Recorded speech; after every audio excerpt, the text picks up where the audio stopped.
কি অবস্থা সবার?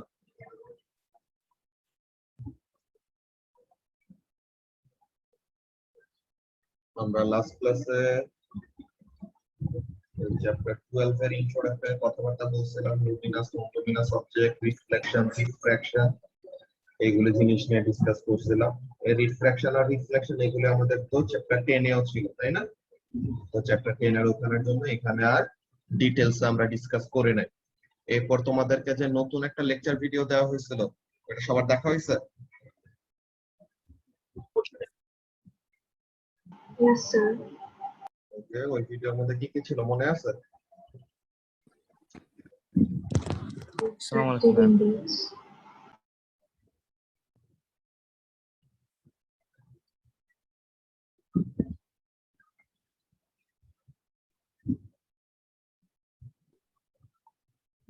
সামিয়া নোট ডাউন করে ফেলো না সবগুলো ভিডিও দেখে। আসসালামু আলাইকুম। ওয়ালাইকুম আসসালাম।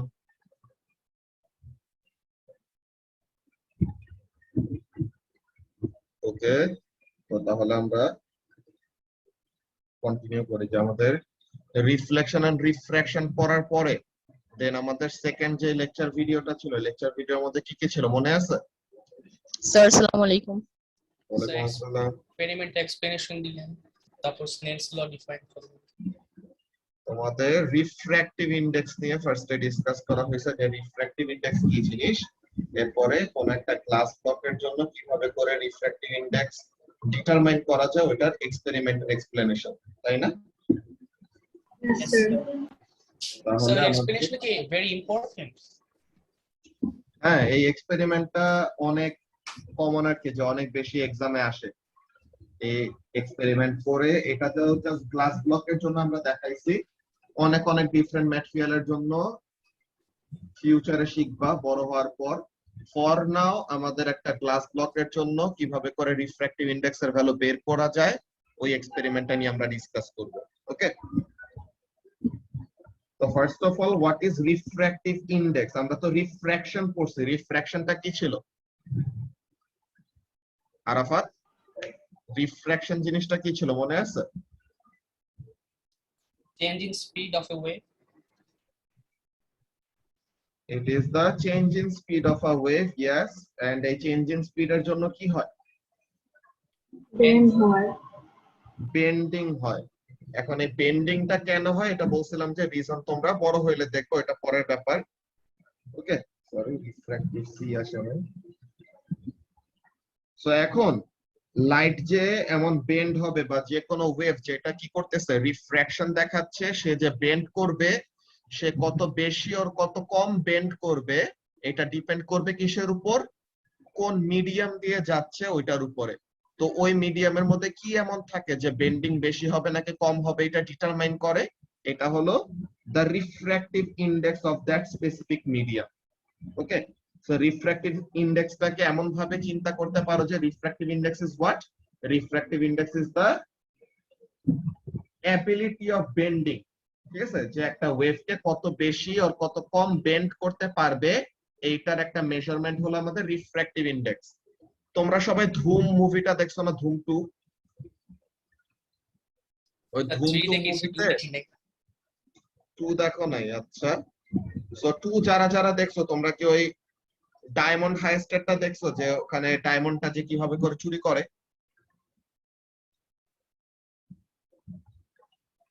ইয়েস ভাইয়া দেখছি। সো তাহলে ডায়মন্ডটা চুরি করে কিভাবে? সে কি করতেছিল ওখানে? ডায়মন্ডটাকে তো সে সরায় ফেলছে, কিন্তু সে ওখানে মধ্যে একটা ইলিউশন ক্রিয়েট করে একটা ডায়মন্ডের, কি দিয়ে? লাইট দিয়ে, তাই না? যে সে ওরকম একটা হলোগ্রাম ক্রিয়েট করে ওই জায়গাটায়। এখন ডায়মন্ডের কি এরকম প্রপার্টি আছে যে ডায়মন্ড অনেক স্পার্কলি না, যে অনেক বেশি এরকম স্পার্কেল করে ডায়মন্ড? তো এখন এই জিনিসটা কেন? বিকজ ডায়মন্ডের রিফ্র্যাক্টিভ ইনডেক্স হলো অনেক বেশি, বুঝছো? এটা যখন নাকি তোমরা ও লেভেলস উঠবা এই রিলেটেড একটা কোশ্চেন আসে অনেক মজার। তো ডায়মন্ডের কি রিফ্র্যাক্টিভ ইনডেক্স হলো অনেক বেশি, তো ডায়মন্ডের ভিতরে লাইটটা এত বেশি বেন্ড করে যে তখন কি অনেক অনেক লাইট ডায়মন্ডের ভিতরে একটা সার্টেন টাইম তোমরা পাবে এই চ্যাপ্টারে টোটাল ইন্টারনাল রিফ্লেকশন। ঠিক আছে, সো ডায়মন্ডের ভিতরে কি হয়, অনেক বেশি টোটাল ইন্টারনাল রিফ্লেকশন হয়, যার জন্য ডায়মন্ড এত বেশি স্পার্কেল করে। বুঝতে পারছো? তো ওই হাইস্টের ওই ভিডিওটা ওইটা আমরা দেখবো নি পরে, সমস্যা নাই। তো এখন এখানের মধ্যে কাজটা কি, যে রিফ্র্যাক্টিভ ইন্ডেক্স জিনিসটা কি বললাম, যে এটাকে আমরা যদি জেনারেলি ডিফাইন করি, it is the ability of a medium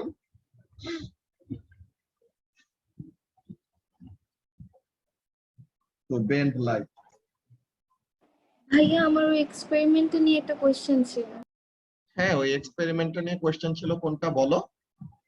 ভাইয়া তুমি যে বলছো যে মানে একবার না আমরা বারবার ওইটাকে লাইক চেক আউট করে তোমার একটা ফর্মুলা দিয়ে ওটাকে বের করব, হ্যাঁ হ্যাঁ, বাট লাইটটা তো একবারই এক সাইড দিয়ে আসছে তাই না, বারবার তো অন্যখান থেকে আসতেছে না। এক জায়গা থেকে আসতেছে, ইয়েস, বাট তুমি যত এরকম রিপিট রিডিং নিবা, আমরা তো হিউম্যান, আমরা তো প্রোন টু এরর, তাই না? তো এখন আমাদের ব্যাপারটা কি হয়, আমরা যখন নাকি রিডিং নিতে নেই, এখানে লাইট রিলেটেড এক্সপেরিমেন্ট যখন করবা, দেখবা যে জিনিসটা একটু হেজি, যে তোমার আর আমরা ফিজিসিস্টরা অলওয়েজ যেই কাজটা করি, অলওয়েজ যে এখানে তোমাকে এক্সপেরিমেন্টের সেটআপটা ফার্স্টে দেখাই, ওটা তো ডায়াগ্রাম অলরেডি দেখছো, আমি এখানের মধ্যে আরেকবার ড্র করি, ঠিক আছে?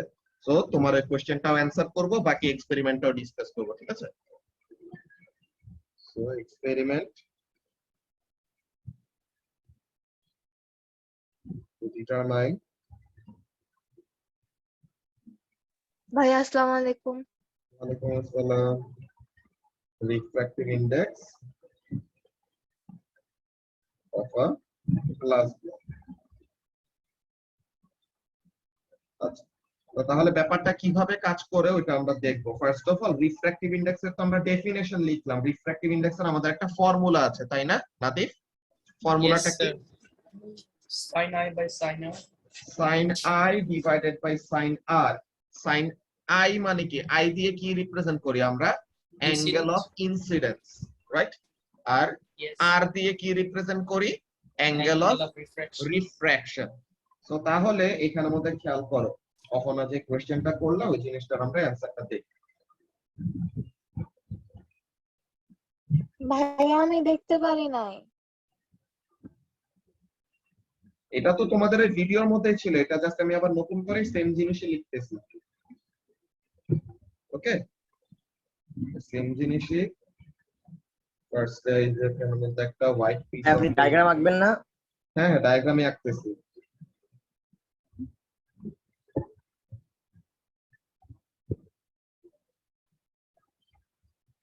এটা তোমাদের যদি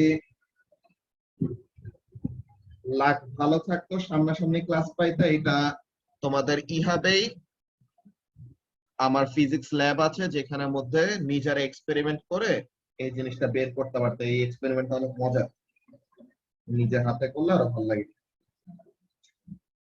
ওকে, তো এইটা হলো একটা হোয়াইট পিস অফ পেপার, যেটার উপরে কি করলাম, this is a rectangular glass block.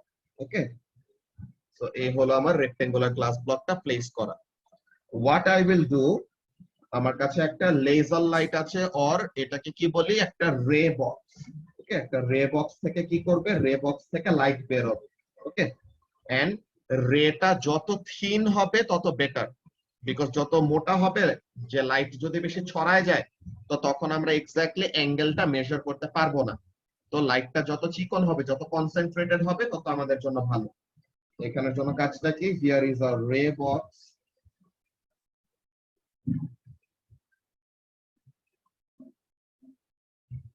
এই রে বক্স থেকে কি করবে, রে বক্স থেকে লাইট বের হবে। তো লাইটটা তো এখানে স্ট্রেট কি করলো, টুয়ার্ডস দা গ্লাস ব্লক গেল। এখন গ্লাস ব্লকের ভিতরে কি হবে, বেন্ড হয়ে যাবে না? গ্লাস ব্লকের Yes, ভিতরে sir. কোন দিকে বেন্ড হবে, towards the normal or away from the normal? What's the normal? Glass ব্লকের ভিতরে টুয়ার্ডস দা নরমাল যাবে। Very good. কেন? বিকজ আমাদের ফার্স্টে যখন নাকি বাইরে আছে, এটা কোন মিডিয়ামে অহনা? এয়ার মিডিয়াম নাকি? জি ভাইয়া। আর গ্লাসে হলো গ্লাস মিডিয়াম, এটা তো নামের মধ্যেই আছে গ্লাস। তো এখন লেস ডেন্স মিডিয়াম থেকে মোর ডেন্স মিডিয়ামে গেলে লাইটটা কোন দিকে বেন্ড করে, টুয়ার্ডস দ্য নরমাল বেন্ড করে। সো তাহলে এই যে এখানে লাইটটা কি করলো, ইট বেন্ডস টুয়ার্ডস দ্য নরমাল, তেমন গেল।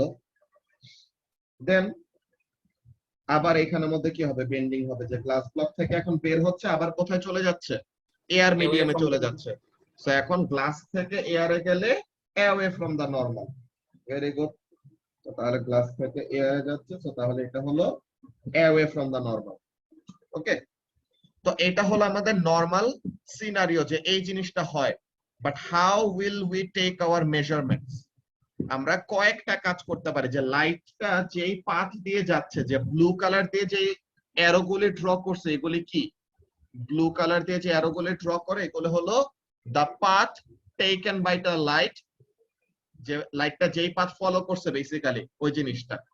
ওকে, সো তাহলে লাইটটা এই পাথ ফলো করে গিয়েছে, তো তাহলে এই জিনিসটা আমরা ফার্স্টে দেখলাম। কিন্তু এটা আমরা কিভাবে করে মেজারমেন্ট নিব, যে আমাদের কি করা লাগবে, মাত্র যেই ফর্মুলার কথাটা নাদিফ বললো, কি ফর্মুলা, যে refractive index is equal to sine i divided by sine r, তাই না? সো তাহলে অ্যাঙ্গেল অফ ইনসিডেন্স আর অ্যাঙ্গেল অফ রিফ্র্যাকশন, এই দুইটা আমরা কিভাবে করে মেজার করব? আমাদের প্রোট্রাক্টর দিয়ে মেজার করতে হবে না? কিন্তু এই যে লাইট যাচ্ছে, তুমি এখানের মধ্যে যদি একটা প্রোট্রাক্টর আইনে বসায় দাও, তো তখন কি হবে, প্রোট্রাক্টরের জন্য লাইটটা আবার কি হয়ে যাবে, ডিস্টর্ট হয়ে যাবে না, পাকায় যাবে না? তো এটা তো আমরা চাই না। তো আমরা ফার্স্টে কি করব, লাইটটা নিজের মতো যেভাবে করে গেছে গেল। নাও ফার্স্টের কাজটা কি, আমরা দুইটা জিনিস করতে পারি। একটা হলো লাইটটা যেই পাথ দিয়ে গেছে ওই পাথ বরাবর স্কেল আর পেন্সিল দিয়ে লাইনটা ড্র করে ফেলবো। বুঝছো সামিয়া? যে লাইটটা যেই পাথ ফলো করে যাচ্ছে ওই পাথে কি করব, পেন্সিল দিয়ে লাইনটাকে ট্র্যাক করে রাখবো, যে the light follow this path. Or আমরা কি করতে পারি, এই টার্মটা ভিডিওর মধ্যে ছিল না কি আমার ঠিক মনে পড়তেছে না, optical pins. Exactly, optical pin. তো তাহলে বলছি, তো তাহলে এরকম উঁচা উঁচা কতগুলি পিন পাওয়া যায়, এগুলিকে স্পেসিফিক্যালি এরকম এক্সপেরিমেন্টাল পারপাসে ইউজ করে, যেটাকে কি বলা হয়, অপটিক্যাল পিন। তো তাহলে লাইট যেই পাথ দিয়ে যাচ্ছে ওই পাথের কয়েকটা জায়গায় কি করবো, এরকম অপটিক্যাল পিন আমরা প্লেস করে রাখবো। সো ওখানে থেকে বুঝতে পারবো কি, যে অপটিক্যাল পিন যেই হোলগুলি ক্রিয়েট করবে না পেপারের মধ্যে। কি বলছো, বুঝি নাই? ডিরেকশন ট্রেস করতে পারবো। এক্স্যাক্টলি, ওই ডিরেকশনটা আমরা ট্রেস করতে পারবো।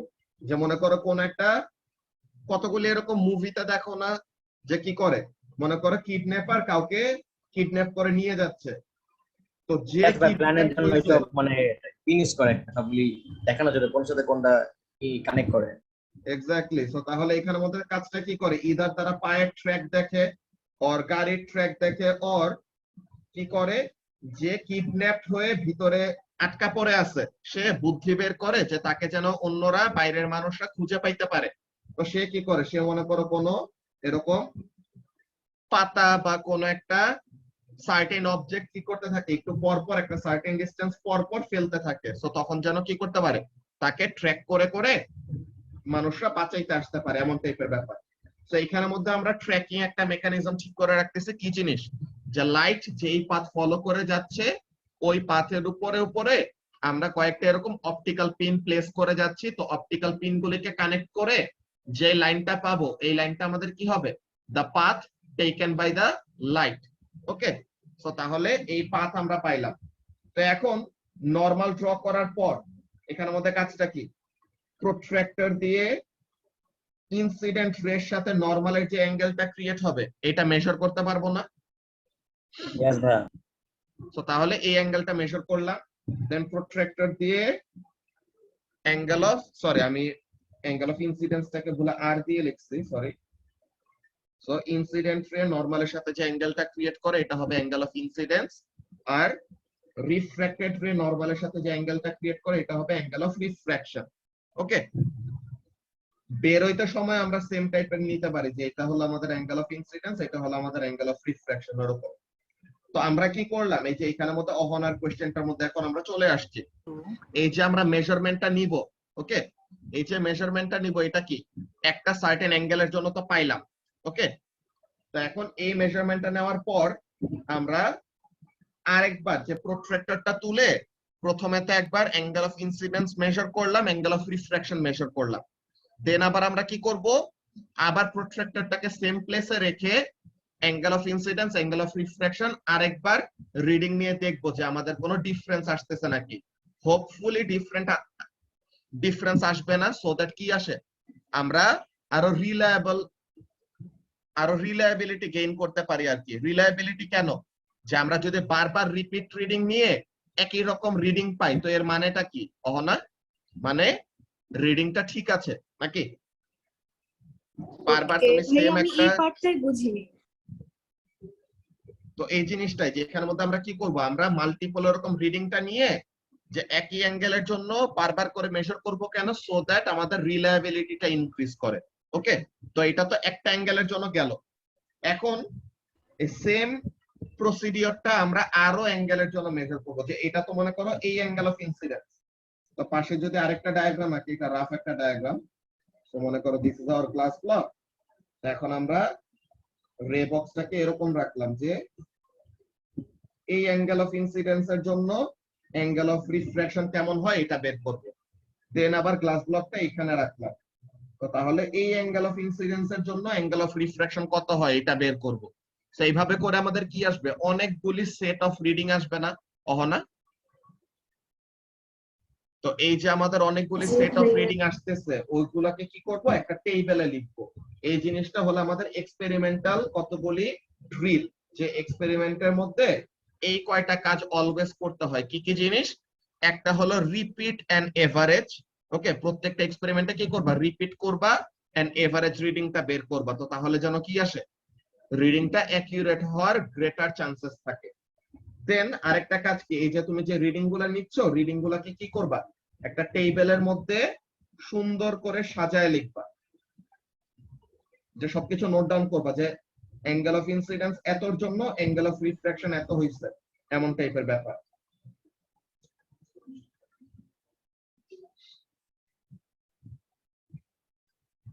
তো এখানে আমাদের কাজটা কেমন, let's see. So angle of incidence, angle of refraction, তো মনে করো অ্যাঙ্গেল অফ ইনসিডেন্স যখন 30, অ্যাঙ্গেল অফ রিফ্রাকশন তখন 21, অ্যাঙ্গেল অফ রিফ্রাকশন যখন 35, অ্যাঙ্গেল অফ কি বলে, অ্যাঙ্গেল অফ ইনসিডেন্স যখন 35, অ্যাঙ্গেল অফ রিফ্রাকশন তখন 27, অ্যাঙ্গেল অফ ইনসিডেন্স যখন 40 তখন angle of refraction 32, angle of incidence যখন নাকি 45 তো তখন এটার জন্য একটা, এরকম ডিফারেন্ট অ্যাঙ্গেল অফ ইনসিডেন্স এর জন্য ডিফারেন্ট অ্যাঙ্গেল অফ রিফ্রাকশন পাবো না আমরা, না। তো এই হলো angle of incidence and refraction বের করার প্রসিডিওর। এতটুকু পর্যন্ত কি সবাই বুঝছো? কাজটা কি, ফার্স্টে আমাদের অ্যাপারেটাসটা যেরকম আছে ওইভাবে করে প্লেস করব, আমাদের গ্লাস ব্লকটার উপরে রে বক্স থেকে কি করব, লাইট এমিট করব। তো এই লাইটটা কি করবে, গ্লাস ব্লকের ভিতরে যে বেন্ড হবে। কেন বেন্ড হবে, বিকজ রিফ্রাকশনের এখানে যদি একদম 90 ডিগ্রিতে হিট না করে, ওকে, যে যদি লাইটটা এরকম করতো সামিয়া, যদি লাইটটা কি করে এরকম স্ট্রেইট এসে হিট করে, তো তাহলে লাইটটা কি বেন্ড করবে? তো এখানের মতো লাইটটা বেন্ড করে না। কেন করে না, এই জিনিসটারই রিজন যে বলছিলাম না, যে কেন বেন্ড করে এন্ড কখন বেন্ড করে না, এই রিডিং, এই রিজনিং গুলি তোমরা বড় হইলে পাবা। এমনিতে দাঁড়াও আমি তোমাদেরকে আজকে একটা ভিডিও দিয়ে দিব, আমি বড়দের ব্যাচেরই, ওইটা দেখে বোঝা উচিত। তোমরা অলরেডি ভালো কয়েকজন স্মার্ট ছেলে পেলে আছো এই ব্যাচের মধ্যে, তো আমি ভিডিওটা দিয়ে রাখবো, যারা যারা ইন্টারেস্ট ফিল করো ওইটা দেখতে পারো, যে ওখানের মধ্যে এক্সপ্লেনেশনটা পাবা যে why actually bending occurs and এই 90 ডিগ্রিতে যখন বাউন্ডারিতে হিট করে কেন বেন্ডিং হয় না, এই রিজনিং সহ ভিডিওটা তোমাদেরকে দিয়ে দিব আজকে ক্লাসের শেষে। ওকে, এটা তোমাদের কম্পালসরি না দেখা, যাদের যাদের ইন্টারেস্ট আছে রিজনটা জানা তোমরা দেখতে পারো, সমস্যা নেই। ওকে, তো তাহলে যেই কথাটা বলতেছিলাম এখানের মধ্যে ফেরত আসি। তো এখন এখানের মধ্যে কাজটা কি, এখানের মধ্যে কাজটা খেয়াল করো, গ্লাস ব্লকের উপর একটা অ্যাঙ্গেলে লাইট এমিট করলাম এন্ড লাইটটা কি হবে, বেন্ড হবে। ওকে, তো এখন আমাদের কি করা লাগবে, রিফ্র্যাক্টিভ ইন্ডেক্স যেহেতু বের করা লাগবে, we need to determine the angle of incidence and angle of refraction. তো অ্যাঙ্গেল অফ ইনসিডেন্স আর অ্যাঙ্গেল অফ রিফ্র্যাকশন আমরা কিভাবে পাবো? Angle of incidence is the angle created between what, the incident ray and the normal. আর angle of রিফ্র্যাকশনটা কোথায় create হয়? Refracted রে আর নরমালের মধ্যে অ্যাঙ্গেল অফ রিফ্র্যাকশনটা ক্রিয়েট হয়।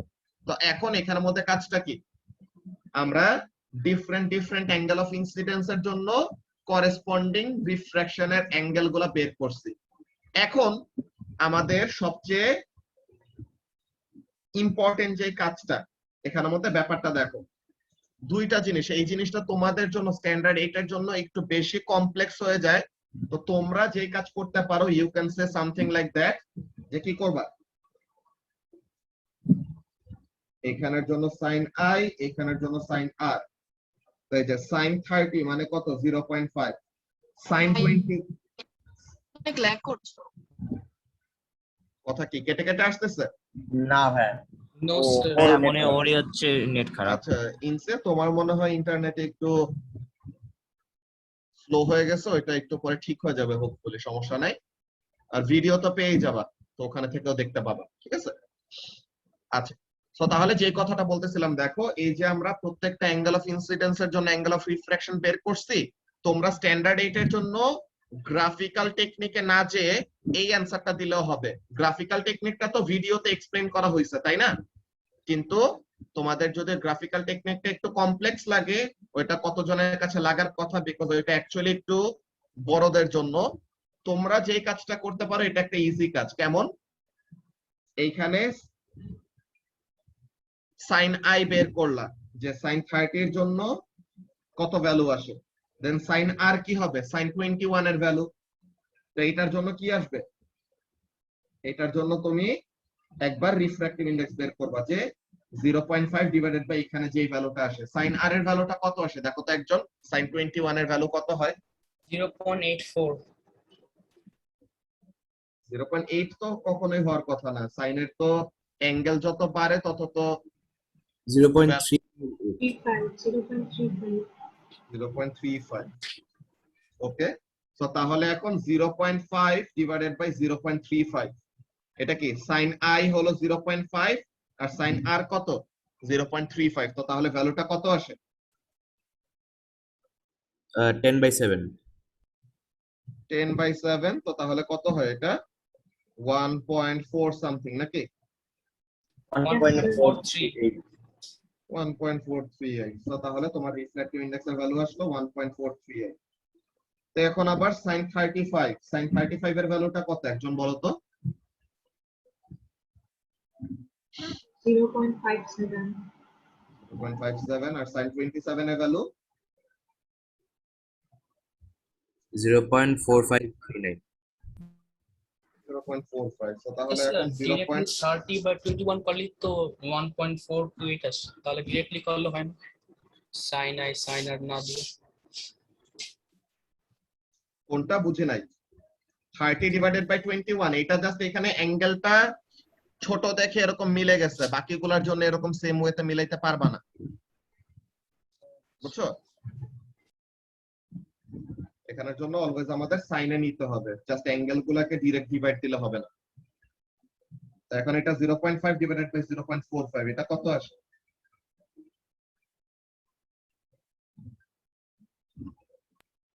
19/15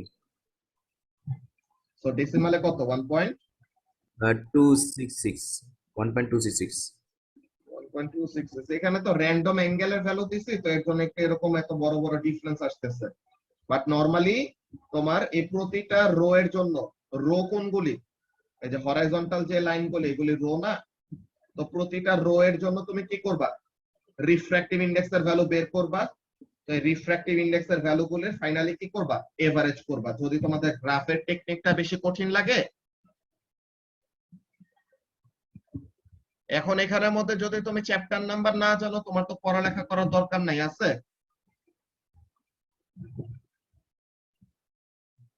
তোমাদেরকে যে ভিডিও দেওয়া হয়, ভিডিওর মধ্যে কি চ্যাপ্টার নাম্বার লেখা থাকে নাকি না? থাকে দেখো ভাই। Video, yes chapter 12। Chapter number জানো না, চলে আসছো ক্লাস করতে। ওকে, সো তাহলে এখানের মধ্যে কাজটা কি দেখো। তো এখানে এক্সপ্লেনেশনটা তোমরা গ্রাফিক্যাল এক্সপ্লেনেশনে যদি প্রবলেম ফেস করো তো কোন জিনিসটা লিখবা তোমাদেরকে বলে দিচ্ছি। তো গ্রাফিক্যাল মেথডে যদি এক্সপ্লেনেশন লিখতে কষ্ট হয়, so you will write something like this. কি লিখবা? You will write down that যে আমরা এতটুকু তো লিখছিলাম যে টেবুলেট দ্য রিডিংস, নাকি Nadif? Yes, sir. Tabulate the readings and এই জিনিসটা অ্যাড করবা যে যারা যারা নাকি গ্রাফিক্যাল টেকনিকে বুঝতে প্রবলেম হচ্ছে ওই জিনিসটা যদি না বুঝে থাকো ওইটা নিয়ে এখন প্রেসার নেওয়ার দরকার নাই। তোমরা এই যে এখন এই ব্র্যাকেটের ভিতরে যেটা লিখতেছে এই জিনিসটা লিখলেই না। কি বলবা? Determine the value of refractive index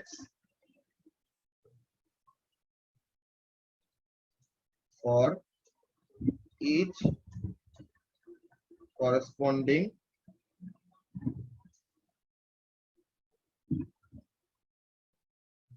INR, মানে প্রত্যেকটা করেসপন্ডিং অ্যাঙ্গেল অফ ইনসিডেন্স আর অ্যাঙ্গেল অফ রিফ্রাকশনের জন্য কি করব? রিফ্র্যাক্টিভ ইন্ডেক্স বের করব। কোন ফর্মুলা দিয়ে? রিফ্র্যাক্টিভ ইন্ডেক্স বের করার ফর্মুলা কি? Using the formula n equal to sin I by sin R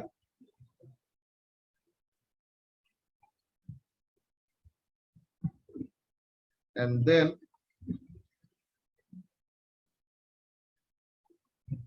calculate an average. So graphical টেকনিকে যদি না যাও তো তাহলে এই ব্র্যাকেটে যেটা লেখা আছে এই জিনিসটা লিখলে পরেও সেম জিনিসই বুঝায়। ওকে, বাট গ্রাফিক্যাল টেকনিকটা যত বড় হবে তত দেখবা যে গ্রাফ ছাড়া আসলে এক্সপেরিমেন্টটা ইনকমপ্লিট।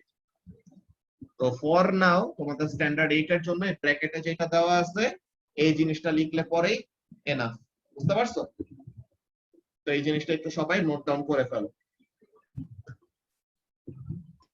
যে আগের এক্সপ্লেনেশন যা যা আছে ওগুলো সবকিছু থাকবে। দেন ওই যে টেবুলেট দা রিডিং এর পরে দেন কি বলছিলাম? Plot a graph of sin r against sin i, দেন ওখানে থেকে গ্রেডিয়েন্টের থেকে কিভাবে ক্যালকুলেশন করব এরকম ভাবে লেখা না। তো ওইটা যদি লিখতে না চাও তো তাহলে এই জিনিসটা লিখবা ব্র্যাকেটের ভিতরে যেটা দেওয়া আছে এইটা। ক্লিয়ার হয়েছে সবার কাছে কি বললাম? Yes. হ্যাঁ বলো।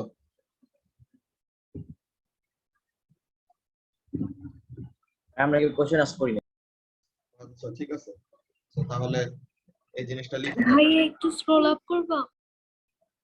উপরে ইম্পর্টেন্ট কিছু লেখা না, উপরে বাকি সবকিছুই তোমার ইয়ে করা, লেকচার ভিডিওতে যা আছে ওইটাই। না ভাইয়া ক্যালকুলেশনের পার্টটা। ক্যালকুলেশন এটা দেখানো লাগবে না আসলে, এমনিতে দেখো এই যে এই হলো টেবিলটা, এটা এমনিতে জাস্ট একটা এক্সাম্পল কয়েকটা জিনিস দেখাইছি, এটা তোমাদের করতে হবে না। তোমরা জাস্ট বলবা যে টেবুলেট করবা রিডিং বলি টেবুলেট করার পরে দেন এই ব্র্যাকেটে যেটা লেখা আছে এই জিনিসটা অ্যাড করে দিলে পরে হবে। যদি তোমাদের গ্রাফের এক্সপ্লেনেশন নিয়ে এখন প্রবলেম থাকে তো ফার্স্টে স্ট্যান্ডার্ড 8 এর জন্য এই ব্র্যাকেটে যা লেখা আছে ওই জিনিসটা দিলেই হবে।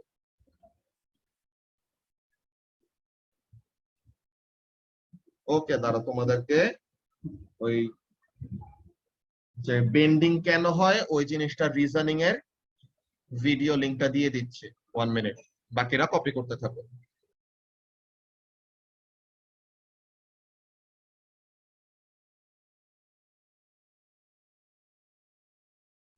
ভাইয়া আপনি তো বলছিলেন যে ঈদের পরের ক্লাসে আপনি আপনার রিসার্চ নিয়ে বলবেন, ওটা কবে বলবেন? ঠিক আছে, ওটা আজকে বলবো নি, সমস্যা নেই।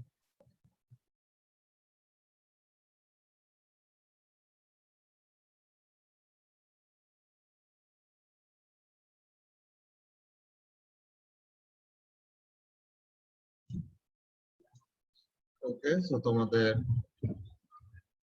জুম চ্যাটের ওখানের মধ্যে দিয়ে দিচ্ছি লিংকটা, এন্ড কত টাইম থেকে কত টাইম পর্যন্ত দেখবা ফর দ্য এক্সপ্লেনেশন এটা দেওয়া আছে। ওকে। তো সবাই একটু এটা কপি করে রাখো, পরে যাদের ভাইয়া যাদের চ্যাট বক্সে তো আসে নাই এখনো। আসার তো কথা, আমি তো দিয়ে দিচ্ছি পরে। আসছে ভাই, হ্যাঁ আসছে আমার জন্য। আমি তো লিভ নিছিলাম মাঝখানে, তাই বলতেছি। এখন আছো, এখন তো পাওয়ার কথা। Let's see.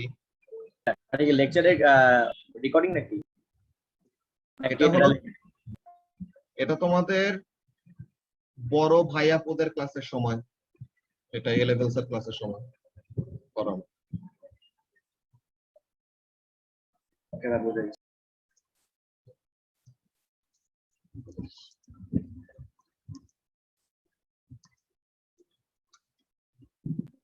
সো যারা যারা পাও নাই, এটা আরেকবার দিলাম একই জিনিস, এখন চ্যাটের মধ্যে পাওয়ার কথা। ওকে, সবার তো কপি করা শেষ নাকি? ইয়েস ভাই, Yes, sir. ভাই, ওকে, তোমাদেরকে থিসিস প্রজেক্টের প্রেজেন্টেশনটা দেখাই যে আসলে কি নিয়ে কাজ করতেছে।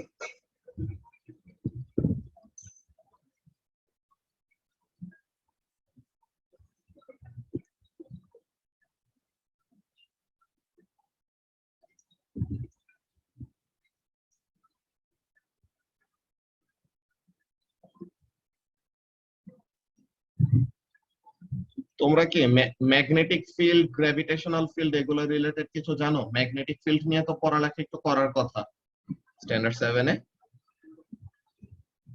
হ্যাঁ, আমি লাইক জেনারেল নলেজে জানি, তো বেশি কিছু জানি না।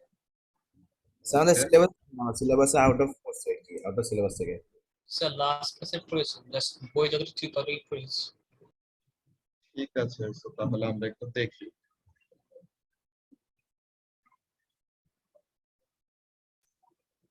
সবাইকে স্ক্রিনটা দেখতে পাচ্ছ এখন পিসি? হ্যাঁ ভাই, Yes, sir. ইয়েস ভাই। ও, তা এখন এইটা হলো বেসিক্যালি আমার থিসিসের টাইটেল, বুঝছো? রিসার্চের টাইটেলটা, যে রংপুরে কারো বাসা আছে তোমাদের? না ভাই, নর্থ বেঙ্গলের দিকে কারো এরকম বাসা আছে? আচ্ছা, তো ওখানে একটা জায়গা আছে, নাম হলো পীরগঞ্জ, বুঝছো? যে নরমালি আর্থের কি আছে, নিজের একটা ম্যাগনেটিক ফিল্ড আছে না, বলতো? হ্যাঁ ভাই, যে সব অ্যাট্রাক্ট করে। তো আর্থের একটা গ্র্যাভিটেশনাল ফিল্ডও আছে, আর্থের একটা ম্যাগনেটিক ফিল্ডও আছে। যে আর্থের ম্যাগনেটিক ফিল্ডের জন্যই কিন্তু এরকম কি করা যায়, আমাদের যে কম্পাস যে আমরা ইউজ করি, যে আমরা নর্থ সাউথ ইস্ট ওয়েস্ট যে ডিরেকশন এরকম পাই, তো ওগুলা কিন্তু আমাদের ইয়ের থ্রুতে, যে আর্থের ম্যাগনেটিক ফিল্ড আছে দেখে ওটা ইউজ স্যার আমাদের ইন্টারনেটও ম্যাগনেটিক ফিল্ডের উপরে ডিপেন্ডেন্ট। হ্যাঁ, এখানের মধ্যে আমাদের তো ইলেকট্রোম্যাগনেটিকের যে কোনো জিনিসে ওরকম ম্যাগনেটিক ফিল্ডটা দরকার। তো এখন মজার ব্যাপারটা হলো যে আর্থের ম্যাগনেটিক ফিল্ডের যে স্ট্রেংথ, ওকে, এই ম্যাগনেটিক ফিল্ডের স্ট্রেংথ সব জায়গায় সেম না। তোমরা কতগুলো এরকম দেখো না, যে গোল্ড মাইন, আয়রন মাইন, ওরকম কতগুলো মেটাল যে কি করে, মাইনিং করে বের করে নিয়ে আসে, তো মেটাল গুলি মাটির নিচে যে আছে, এটা সায়েন্টিস্টরা বুঝে কিভাবে বলতো? মেটালিক বডিরা কি হয়, metallic bodies are very good কন্ডাক্টরস, বুঝছো? তো যখন নাকি কি হয়, এরকম আয়রন টাইপ কোন একটা মেটাল থাকে মাটির নিচে, তো আয়রনের কি হয়, আয়রনের ম্যাগনেটিক প্রপার্টি থাকে। তো যেখানে যেখানে আয়রনের কনসেন্ট্রেশন আছে মাটির নিচে, ওখানে ম্যাগনেটিক ফিল্ডের ভ্যালু অনেক হাই থাকে, বুঝছো? সো এটা বুঝতে পারে। তো এখানের মধ্যে মেইন কাজটা কি, যেখানে আর্থের কি পুরাটা জায়গায় ইউনিফর্ম থাকার কথা ম্যাগনেটিক ফিল্ড, কিন্তু কয়েক জায়গায় যেখানে নাকি মাটির নিচে মেটালিক বডির কনসেন্ট্রেশন বেশি, ওখানে ম্যাগনেটিক ফিল্ডের ভ্যালু হলো হাই। যেখানে ম্যাগনেটিক কোনো বডি নাই, যেখানে কোনো মেটালিক বডি নাই, ওখানে কি ম্যাগনেটিক ফিল্ডের ভ্যালু কম। এই যে আমরা কি করি, মাটির নিচে থেকে যে অয়েল তুলে নিয়ে আসি, গ্যাস তুলে নিয়ে আসি, তো তাহলে মাটির নিচে যে এইসব আছে, এগুলো জিনিস আসলে বের করে কিভাবে? এগুলো জিনিস কিন্তু বের করে জিওফিজিক্স ইউজ করে, বুঝছো? যে আমি যেটা নিয়ে মাস্টার্স করতেছি ওই জিনিসটা। সো আমার রিসার্চের টপিক বেসিক্যালি তোমার এই gravitational and magnetic field related. তো এখানের মধ্যে কাজটা কি দেখো, যে the highest magnetic anomaly, anomaly মানে কি? অ্যানোমেলি মানে তো বুঝো নাকি, নরমালি মিনিংটা কি? যে নরমাল প্যাটার্নের সাথে যেটা যায় না, বুঝতে পারছো? যে নরমালি আর্থের ম্যাগনেটিক ফিল্ডের ভ্যালু যত হওয়ার কথা এর থেকে এই যে বাংলাদেশের এই রংপুর পীরগঞ্জে ম্যাগনেটিক ভ্যালুটা হলো অনেক হাই, যে এটা হলো বাংলাদেশের জন্য হাইয়েস্ট ভ্যালু। তো তার মানে কি এখানে যে ম্যাগনেটিক ভ্যালু এত হাই, তো তার মানে there is a very high chance যে ওই জায়গার মাটির নিচে কি আছে, ম্যাগনেটিক কোন Iron আছে। একটা মিনারেল আছে, অর আয়রন টাইপের কোন মেটালের ওর আছে ওখানে, তাই না? তো এই হ্যাঁ, জিনিসটা তো আমাদের জন্য অনেক ভ্যালুয়েবল, যে এগুলো যদি আমরা মাইনিং করি আমাদের অনেক ইকোনমিক অ্যাডভান্সমেন্ট হবে। Then along with this magnetic anomaly ওখানে কি গ্র্যাভিটি ভ্যালু অনেক হাই, যে মেটালের কি ডেনসিটি অনেক বেশি থাকে না, সো ডেনসিটি যদি হ্যাঁ। বেশি থাকে তখন ওখানে মধ্যে ওটা কি কি হবে? আমার বলো। প্রশ্ন ছিল, ওটা কি মাইনিং শুরু করছে ওই জায়গায় লাইক বাংলাদেশে? না, মাইনিং ওখানে শুরু করে নাই, কেন করে না ওইটাই বলতেছি। তো এখানে মধ্যে ম্যাগনেটিক ভ্যালু গ্র্যাভিটি ভ্যালু এত হাই, তো এটা তো আগেই সার্ভে করে তারা বের করছে, কিন্তু ড্রিলিং করছিল বুঝছো 1990s এর দিকে, ওখানে ড্রিলিং করছে যে একটা 2 ডাইমেনশনাল একটা মডেল বানাইতে হয়। প্রথমেই তো তুমি তো আন্দাজে যে কোনো জায়গায় তো ড্রিল করে কোনো কিছু পাবা না, তোমার কি করা লাগবে, ফার্স্টে ওইটা নিয়ে একটা মডেল ক্রিয়েট করা লাগবে, দেন তুমি জায়গা ঠিক করবা যে আচ্ছা মাটির নিচে এমন একটা জায়গা এটার কনসেন্ট্রেশন বেশি, তো এই জায়গাটায় ড্রিল করলে আমি কি পাবো, ইকোনমিক্যালি ফিজিবল ওয়েতে এইটাকে লিফট করতে পারবো বা মিনারেল গুলিকে বের করতে পারবো, বুঝছো? তো এখন এখানের মধ্যে কাজটা কি হয়, 1990s এর দিকে যে ড্রিলিংটা করছে ওই ড্রিলিং এর দিয়ে তারা কোন রকমের মেটালিক মিনারেল পায় নাই। তো তার মানে কি তাদের মডেলের মধ্যে কোন একটা কি গেছে, ভুল গেছে, বুঝতে পারছো? তো এই যে তাদের ওই মডেলে একবার যে তারা ফেল করছে, দেন আর তারা এই জিনিসটা নিয়ে কাজই করে নাই। তো আমার কাজটা মেইনলি কি হবে, তারা তো ওই সময় তো টেকনোলজি এত ভালো ছিল না, তো তখন টু ডাইমেনশনাল একটা মডেল ক্রিয়েট করছিল। তো আমি যে কাজটা করবো, এই যে দেখো রংপুরটা হলো এই জায়গায়, যে নর্থ বেঙ্গলের এখানে। তো আমার মেইন যে কাজটা, আমি একটা 3 ডাইমেনশনাল ওই মডেল ক্রিয়েট করব, যে মাটির নিচে যেই ম্যাগনেটিক বডিটা আছে ওইটার 3D একটা মডেল ক্রিয়েট করব। প্রিভিয়াস যেই তারা মডেলটা ক্রিয়েট করছিল ওখানে কি ভুল ছিল ওই জিনিসটা ডিটারমাইন করব, এন্ড নতুন যে মডেল ক্রিয়েট করছে, সো আই উইল সাজেস্ট যে ওই বাংলাদেশের যেই যাদের যাদের বাসা সেগুন বাগিচা আছে, তোমরা দেখছো না যে ভূতত্ত্ব ভবন, জিএসবি, কি স্যার? জিএসবি চিনো তোমরা? ওই দুদক অফিসের অপোজিটে আর কি, যে এইদিকে তো শিল্পকলা, ওইদিকে হলো তোমার এই জিএসবি। সো এই জিএসবি ওদেরকে ওরকম সাজেস্ট করব যে কোন জায়গাটায় ড্রিল করলে অ্যাকচুয়ালি তারা ওর বডিটাকে রিচ করতে পারবে, বুঝতে পারছো? তো এটা হলো মেইনলি আমার কাজ। তো এখানের মধ্যে তোমাদেরকে ইন্টারেস্টিং একটা জিনিস দেখাই, এই যে আমার স্টাডি এরিয়াটা, এই স্টাডি এরিয়াটার এখানের মধ্যে দেখো এই যে ম্যাগনেটিক ফিল্ডের প্যাটার্নটা দেখতে পাইতেছো? Yes, মানে অনেক হয়ে যায়, মানে অনেক ইনডেপথ হয়ে যায় উপর দিকে। এক্স্যাক্টলি। সো তাহলে এখানের মধ্যে কাজটা কি, যে তোমার এটা পুরোটা কি একটা বার ম্যাগনেটের মতো, তাই না?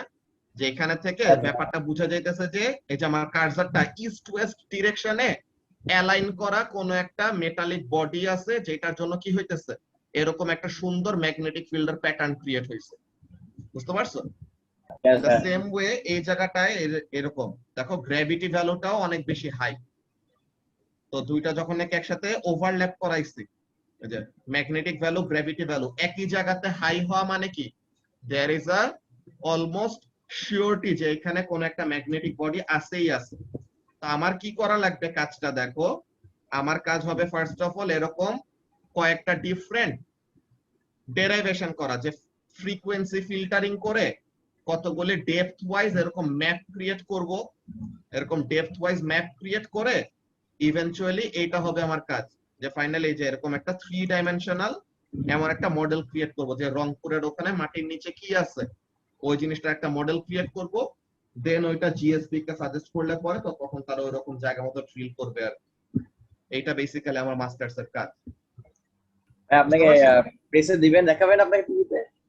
এটা তো যখন নাকি ওরকম ড্রিলিং করবে, ড্রিলিং করে ইয়ে হওয়ার পরে তখন দেখাবে, এটা পরের ব্যাপার। আর এমনিতে আমার জিএসবির সাথে কানেকশন হয়েছে কিভাবে, যে আমার স্টুডেন্টের বাবা যে কারেন্টলিও ও লেভেলস পরীক্ষা দিবে, তো ওই স্টুডেন্টের বাবা হলো জিএসবির জিওফিজিক্স এর ডেপুটি ডিরেক্টর, তো আঙ্কেল হলো আমার কো সুপারভাইজার। এই যে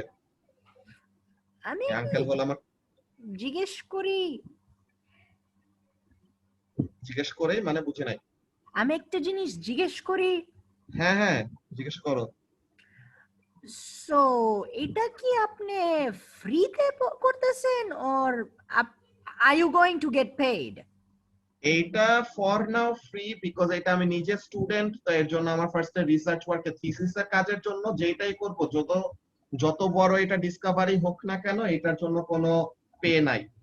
পেটা হবে আমার যে এখানে এমনিতে ইয়ে পাবো, আমি গ্র্যান্ট পাবো আলাদা, ঠিক আছে, যে এনএসটি থেকে আলাদা এরকম রিসার্চের জন্য আমার কাছে গ্র্যান্ট থাকবে। এন্ড যদি জিএসবি এটা ড্রিলিং করার পরে এটা পায়, বুঝছো, যে আমি বেসিক্যালি যে সফটওয়্যারটা নিয়ে কাজ করব, হ্যাঁ, এই সফটওয়্যারটা হলো জিওসফট ওএসএস মন্টাজ 8.4। এইটা আমার ভার্সিটির টিচার বলো, এখানে বাংলাদেশের যতজন নাকি প্রফেশনালস আছে, কেউই এই সফটওয়্যার ইউজ করতে পারে না। বুঝতে পারছো যে এই সফটওয়্যার কারো কাছেই নাই, এন্ড লাইসেন্সটা জাস্ট জিএসবি এর কাছে আছে, কিন্তু তাদের কোনো অপারেটর নাই ইউজ করার, যে তারা দিবে। এক্স্যাক্টলি, তো আমাকে ওই দায়িত্বটা দিবে যে আমি যেন কি করি, ওদের ওখানের মধ্যে নতুন যে কোনো এরকম মডেলিং এর কাজ করুক, যেটা করুক, আমি যেন তাদেরটা করে দেই, এমন টাইপের। বুঝতে পারছো? হ্যাঁ, এবার বুঝা গেছে। তার জন্য আপনি পেইড হবেন? হ্যাঁ, তখন হব। That's nice. তো এগুলা জিনিস, এগুলা তো মনে করো যে বিলিয়নস অফ ডলার্স এর জিনিস, যে এগুলা তো যখন নাকি কোন একটা আয়রন ওর বের হবে, এগুলা তো ফর 30 to 50 ইয়ার্স কয়েক হাজার মানুষের এরকম জব সেক্টর এরকম ঠিক হয়ে যায়। সো আমি যখন এরকম মডেলিং করে কারেক্ট কোন একটা মডেল দিব, তো তখন ওখানের মধ্যে ড্রিলিং করা তো অনেক এক্সপেন্সিভ জিনিস, তো ফেল ড্রিলিং যেন না হয়, এর জন্যই তো যত বেস্ট করে মডেলটা করা যাবে, মডেল যত বেটার হবে, তত তুমি ইজিলি কি করতে পারবা, তোমার ডিজায়ার্ড লোকেশনে পৌঁছাইতে পারবা। তো এটা হলো এই মডেলিং এর কাজটা করা হলো আমার মেইন কাজ, এটা এই মাস্টার্স এর জন্য। দেন আমার আরেকটা সেকেন্ড মাস্টার্স করার ইচ্ছা আছে, ওটা বাইরে যে, এর জন্য তোমরা মনে হয় না আমাকে তোমাদের ও লেভেলস এর জন্য পাইতে পারো, বাট এ লেভেলস এর জন্য তোমরা কেউ আর কি পাবা না আমার ক্লাস। এ লেভেলস এর সময় তখন নতুন কোন টিচার আসবে। হাই হাই, কষ্ট ভাই। ভাইয়া এটা কেন? আমি ইহাবে ঢোকার আগ থেকে আপনার নাম শুনতে শুনতে ওই তো, এটা এখন সবাই তো অলওয়েজ থাকে না, এটা হলো মেইন কথা। স্যার সিরিয়াসলি আপনারা ছেড়ে চলে যাবেন? ওই তো, ফার্স্ট অফ অল ইনশাআল্লাহ যে এই বছর আমার মাস্টার্স এটা থিসিসের কাজটা শেষ হয়ে গেলে আমি আর কি আমার ডিপার্টমেন্টে অনার্স এ ফার্স্ট, বুঝছো, তো ব্যাচেলার্স এ আমার সিজিপিএ হলো সবচেয়ে হাই। তো আমি এখানের মধ্যে বেসিক্যালি মাস্টার্স টা করতেছি সো দ্যাট এই ইউনিভার্সিটির টিচার হইতে পারি, ঠিক আছে। তো ফার্স্ট স্যার কোন এখানের মধ্যে ইউনিভার্সিটি? ঢাকা ইউনিভার্সিটিতে। ও সো এখানের মধ্যে ফার্স্টে লেকচারার হিসেবে জয়েন করব, then I will go abroad for second masters and PhD. আচ্ছা, একটা কোশ্চেন ছিল। হ্যাঁ বলো। স্যার 3 মান্থস এগো আমি ডেইলি স্টারে দেখেছিলাম যে ইন্ডিয়ান ওশান আর Pacific Oshane magnetic field ট্রেন্ডটা descend করছে, ওটার রিজনটা কি? মানে কি মিনারেলস গুলো এক্সট্রাক্ট করার জন্য? এটা এমন না, এখানের মধ্যে আরো কয়েকটা ব্যাপার আছে। যে তোমরা কি কখনো ইয়ে শুনছো, কি বলে, solar radiation? Mid Atlantic Ridge, কেউ নাম শুনছো? Yes, sir, শুনছিলাম। মিড আটলান্টিক রিজ হলো এরকম যে আটলান্টিক ওশানের একদম মাঝখান দিয়ে কি হচ্ছে, আটলান্টিক ওশান কিন্তু এক্সপ্যান্ড করতেছে। কি হয় যে আমাদের কতগুলি, তোমরা জিওগ্রাফিতে এই জিনিসটা পড়ার কথা, আমাদের আসলে এটা তোমাদের দোষ কিছু নাই, আমি নিজেও স্কুলে থাকতে সময় এগুলো পড়তাম না। যে কি জিনিস, তোমার জিওগ্রাফিতে ওরকম প্লেট টেকটনিক্স নিয়ে পড়াইতো না, যে আমাদের Yes. আর্থের যে ওরকম প্লেটস গুলি আছে, সো এই প্লেট গুলি কি করতেছে, দূরে সরে যাচ্ছে, বুঝছো। সো প্লেট গুলি এরকম দূরে সরে গেলে তো তখন কি হয়, ওখান থেকে মাটির নিচে থেকে যে ম্যাগমা বের হয় না, তো ম্যাগমা গুলি বের হয় ওখানে মেটালিক বডি ক্রিয়েট করে, তো ওখানে ম্যাগনেটিক ফিল্ড স্ট্রেংথ বেশি হয়। আর যেখানে নাকি ওরকম ডাইভারজেন্ট প্লেট বাউন্ডারি থাকে না, এটা আর কি ওরকম জিওলজিক্যাল টার্মে যেটা বলে ডাইভারজেন্ট মানে দূরে সরে যাওয়া। তো প্লেট গুলি যখন ওরকম দূরে সরে যায় তখন কি হবে, ম্যাগনেটিক ফিল্ড স্ট্রেংথ বাড়বে, আর প্লেট গুলি যখন কাছে আসবে তখন কি হয়, ওই ম্যাগনেটিক বডিগুলি আরো কমতে থাকে, তো তখন ওখানে ফিল্ড স্ট্রেংথ কমে যায়। বুঝতে পারছো? তো ওগুলা কয়েকটা বলছি- পসিবল। হ্যাঁ বলো। স্যার বলছি যে হলো আর্থের হলো পোলসের দিকে ম্যাগনেটিক ফিল্ড স্ট্রেন্থ বেশি, আবার ইকুয়েটরের দিকে হলো ফিল্ড স্ট্রেন্থ কম কেন? মানে আর কি ইকুয়েটর থেকে মনে হচ্ছে যত দূরে গেলে আর কি স্ট্রেন্থ বেশি হয়, আর ইকুয়েটর হ্যাঁ। হলো বেশি কাছাকাছি থাকলে স্ট্রেন্থ কম হয়। আমি এটা ম্যাগনেটিক ফিল্ড ম্যাপে দেখছি, কেন এমনটা কেন স্যার? এই জিনিসটা তো তোমার পোলগুলি, যে আর্থের যে ম্যাগনেটিক ফিল্ডটা, এই ম্যাগনেটিক ফিল্ডটা কেন ক্রিয়েট হয়? এই ম্যাগনেটিক ফিল্ডটা কিন্তু ক্রিয়েট হয় বিকজ আউটার কোরটা কি লিকুইড, বুঝছো? আউটার কোরের আয়রন এন্ড নিকেল পার্টিকেল গুলি যে আর্থের রোটেশনের জন্য ঘুরে, ওইটার জন্য ম্যাগনেটিক ফিল্ডটা ক্রিয়েট হয়। সো এই ম্যাগনেটিক ফিল্ডের ওরিয়েন্টেশনটাই হলো তোমার নর্থ সাউথ বরাবর। তো তাহলে নর্থ পোল আর সাউথ পোলের ওখানে কি একটা ম্যাগনেটের স্ট্রেংথ থাকে সবচেয়ে বেশি, আর ইন বিটুইন জায়গাটাতে ওখানে ম্যাগনেটিক ফিল্ড গুলো দূরে দূরে সরে যায়, তো ওখানে ম্যাগনেটিক ফিল্ড স্ট্রেংথ কমে যায় আর কি। তো ওই জিনিসগুলো যখন নাকি অ্যাকচুয়ালি আর্থের ম্যাগনেটিক ফিল্ড নিয়ে আরো ডিটেইলসে স্টাডি করবা, তখন এগুলো এক্সপ্লেনেশন বুঝবা। এখন বললে পরেও অনেক কিছুই আসলে মাথার উপর দিয়ে যাবে। বুঝতে পারছো? তো এই জিনিসগুলো আস্তে আস্তে বড় হও, ইন্টারেস্ট থাকলে পরে জানতে পারবা, সমস্যা নেই। ওকে, তো তাহলে আজকের ক্লাসের টাইম আমাদের আসলে শেষ। তো তোমাদেরকে এক্সপেরিমেন্টটা নিয়ে তো আমরা ডিসকাস করলাম। আমি নেক্সট ক্লাসের জন্য তোমাদেরকে লেকচার 2টা দিছিলাম, তাই না সামিয়া?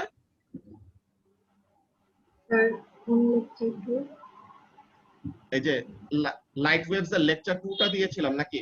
লেকচার 3 কি দেওয়া হয়েছে? স্যার আমার মনে হয় না। ওকে, তো তাহলে লেকচার 3।